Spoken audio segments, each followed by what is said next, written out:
A group of World Assembly members waited for the formal closing of the day's public interface as they sat in one of the Pulse Central Complex halls. Raekon listened patiently to the last of the people that desired to have their say on actions and permissions they sought to obtain. It was something he conducted 2 or 3 times weekly, depending on the need. He lifted his hand to gesture to the officer of order to close the session as a man burst into the room.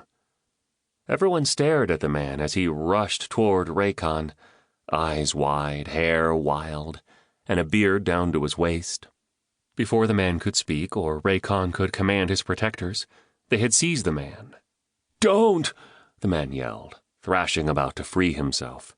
"I have an urgent message for the Sovereign, please!" Raekon held up his hand to stay the protectors, security resources, as they were about to lead the struggling man away. "Who are you?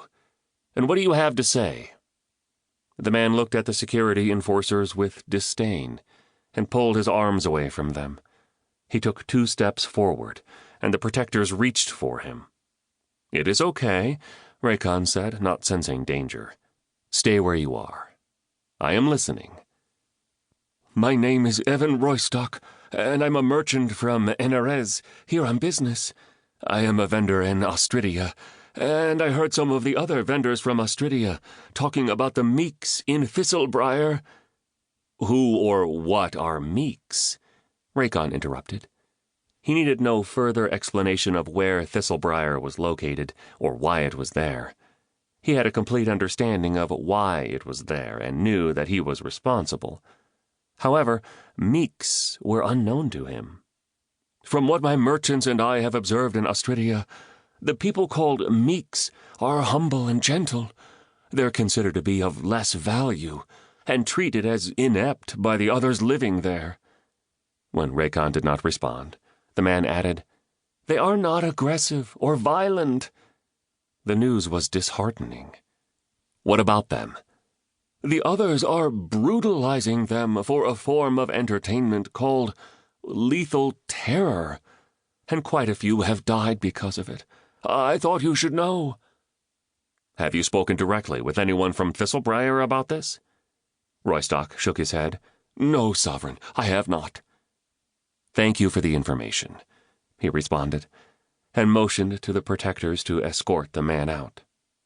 Looking over at the court recorder, he said, "Make sure this information and its source are included in today's record. Also, send this information to my personal message account." "Yes, Sovereign," the recorder acknowledged, and proceeded with the storage of the data recordings in the system. As disturbing as the news was, Raekon was not sure what, if anything, he could do inside Thistlebriar. "One more thing," he said to the clerk. "Call the assembly together immediately for a discussion about Thistlebriar." After a short break, Raekon made his way to the massive tiered seating assembly hall, where members were already filing inside. He should have expected there would be problems in Thistlebriar. Most of the assembly members had not been born when the trouble had begun. What he should say to the members troubled his thoughts the most. There was no backing away from this problem. Thistlebriar was his responsibility. He sat in his meeting chair. After the meeting was called to order, he went to the podium. "As some of you just heard during one of our weekly public interfaces, a group of dwellers called meeks are being killed in Thistlebriar for sport. According to the informer, meeks refers to a select group of people born in Thistlebriar, those that are not aggressive. They are apparently being oppressed, and some are being killed. It sounds like aggression has become even more chaotic, and the aggressives are finding more violent ways to entertain themselves. Since it was agreed that layabouts from every country on the planet would be placed in Thistlebriar, I am asking for every country's input." He scanned the assembly members closely and went on.